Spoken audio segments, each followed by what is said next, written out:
Саламатсыңарбы, урматтуу кичинекей бөбөктөр. Мышык менен чычкан. Бар экен жок экен, байыркы өткөн замандарда бир мышык болгон экен. Ал мышык карып-арып, чычкандарды жаш курагындай кармай албай калды. Чычкандардын ийнинин оозуна келип: "Ай, чычкандар, мен өмүр бою силерди аңдып, кууп жүрдүм. Жаш кезимде туура эмес жасаган иштериме азыр өкүнөмүн. Силерден кечирим сурайм. Мындан ары бириңерге да тийбеймин. Менин бир гана шартым бар.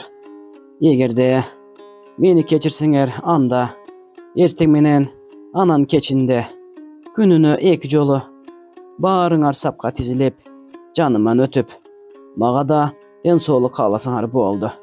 Андан бөлөк эч нерсенин кереги жок. Баарыбыз достошуп, бири-бирибизге эк болуп жүрөлү", деди. Чычкандар ары сүрүшүп, бери сүрүшүп, мышыктын айткандарына акыры макул болушту. Аларга бул чаарала мыймыйдын курч азуусу менен өткөр тырмактары өтө коркунучтуу эле. Алар күн сайын эртең менен анан кечкурун катарга туруп, мышыга ден соолук каалап, алдынан 2 ирет чууруп өтчү болду. Эч бирине байкатпай, мышык эң арткы чычканды лып басып калып жеп коет.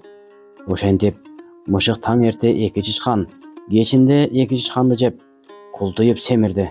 Жөндөрү жылтылдап, карды салаңдап чыкты.